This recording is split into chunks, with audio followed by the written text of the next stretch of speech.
थे तो call wall कुछ नहीं करी थी। अगले दिन 18 तारीख को मुझे 12 बजे फोन करा और फोन करने के बाद कहा मम्मी मेरी पीहू से बात करवा दो। हमने उसकी पीहू से बात करवाई तो ये रोने लगी। मैंने कहा क्या हुआ बेटा, तुम्हारी 15 दिन रहे हो, लड़ाई हो गई आपस में?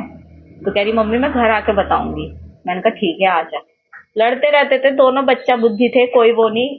लाइफ इनकी 2016 से लड़ाई नहीं चल रही थी, कोई हमें वो नहीं है, होती है बच्चों में बहस, लेकिन हमने कभी ऐसा वो नहीं लिया कि बहुत हम इंटरफेयर कर रहे हैं इनकी लाइफ में। लेकिन उस दिन 12 बजे से भी ज्यादा रो रही थी तो हमने कहा घर पे आ जा, तू बता क्या बात हुई है।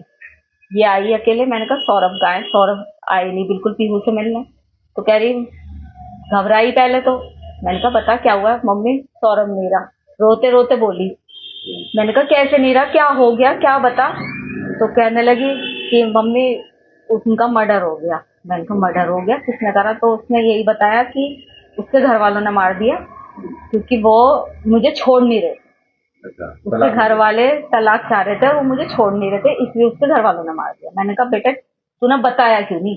तू 15 दिन उनके साथ रही, वहां पब्लिक होती है, तूने वहां पे ऐसा पब्लिक में शोर क्यों मचाया कि मेरे साथ ऐसा हो रहा है? तू कुछ भी कर सकती थी, तू अनपढ़ नहीं है कि कुछ ना कर सके। कहा तू इतनी सीधी नहीं है शूभी, कुछ ना कुछ बात और है। मैंने उसकी बात पे बिलीव नहीं करा, मैंने तो करा ही नहीं उसकी बात पे बिलीव।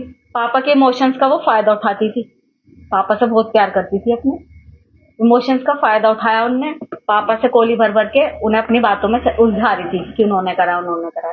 लेकिन ये भी उन्होंने भी बहला फुसला के उसके फेवर में रहे और फिर उससे कहा कि बेटा सच बता दे, तू फंस तो गई है, चाहे तूने करा है नहीं करा, तू जाएगी तो जेली। तो उसकी वही जब हम उसे लेके जाने लगे थाने तो फिर उसके दिमाग में हमने फिर कहा, मैंने कहा शूभी अभी भी बता दे कुछ बात है। तब इन्होंने कहा कि मैं तेरा साथ दूंगा हमेशा, जो भी तूने करा है गलत बता। तब उसे लगा कि पापा मेरे फेवर में हैं। तब उनने सच्चाई बोली कि पापा मैंने और मेरे साथ एक लड़का था साहिल, उसने करे। क्या कहना है? क्या कह सकते हैं हम? यही कहेंगे कि उस लड़के के लिए जस्टिस मिलना चाहिए। हमारा भी बेटा है, उन दूसरे के घर का बच्चा गया है। मैं ये दिखावे के लिए नहीं बोल रही, ये मेरे भगवान को पता है, ये मेरे बच्चों को पता है कि मैं ये केवल इसलिए कह रही हूँ कि सौरभ जानते हैं कि हमने उनकी रेस्पेक्ट करी और वो हमारी गलती से। क्या न्याय मिलना चाहिए? क्या फांसी मिलनी चाहिए फांसी।